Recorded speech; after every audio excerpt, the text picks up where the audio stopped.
और चैत्र नवरात्रि का 8वां दिन भक्तों के लिए बेहद खास होता है। अष्टमी के इस दिन मां दुर्गा के 8वें स्वरूप महागौरी की पूजा आराधना की जाती है। न्यूज 18 राजस्थान पर जानिए अष्टमी पर मां महागौरी की पूजा करने के नियम और उनका अत्यंत प्रिय भोग क्या है। मैं आचार्य राज मिश्रा आप सभी के साथ हूं।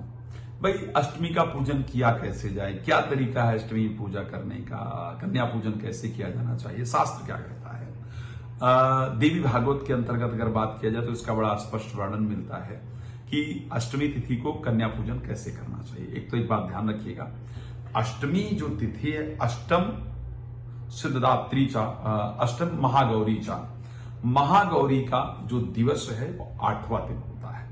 जो आप व्रत इत्यादि रखते हैं उसकी समाप्ति और उसके पूर्ण फल प्राप्ति का जो दिवस है वो अष्टम दिवस होता है। तो अष्टमी के दिन अगर आप अष्टमी का व्रत रख के नवमी पूजते हैं तो फिर डिफरेंट विषय है, लेकिन अष्टमी के दिन यदि आप अष्टमी पूजते हैं तो आपको क्या करना चाहिए, पहले कन्याओं को निमंत्रण करके आना चाहिए, उनको बुला के आना चाहिए घर में और उनको माता का स्वरूप ही मानना चाहिए।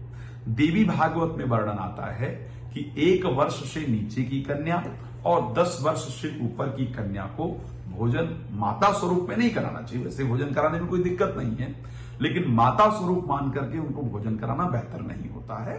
माता के लिए 1 वर्ष से ऊपर और 10 वर्ष से छोटी इस प्रकार की 9 कन्याओं का हमें आवाहन करना चाहिए, उनको बुलाना चाहिए, उनके सुंदर चरण इत्यादि धुलाने चाहिए, उनको तिलक जरूर करना चाहिए, उनके हाथों में रक्षा सूत्र बांधना चाहिए, फिर उनको सुंदर भोजन दे करके और माता स्वरूप मान करके उनको प्रणाम करना चाहिए। उनको भोजन इत्यादि ग्रहण करने के लिए श्रद्धा से प्रार्थना करनी चाहिए।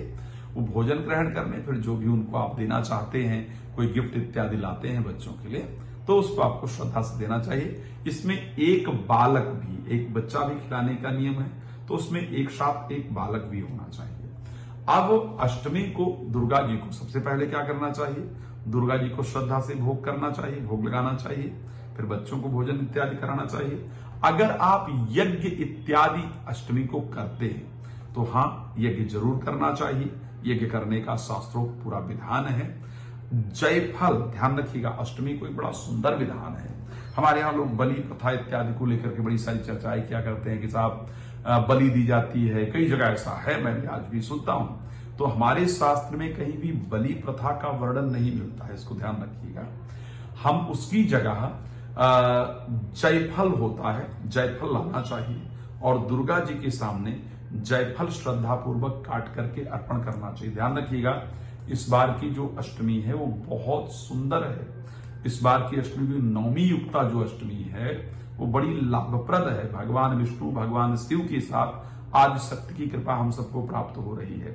तो अष्टमी के दिन यज्ञ जरूर करना चाहिए और अष्टमी में यज्ञ करें तो जयफल और गूगल का प्रयोग जरूर करना चाहिए, उससे आपको बहुत लाभ होता है।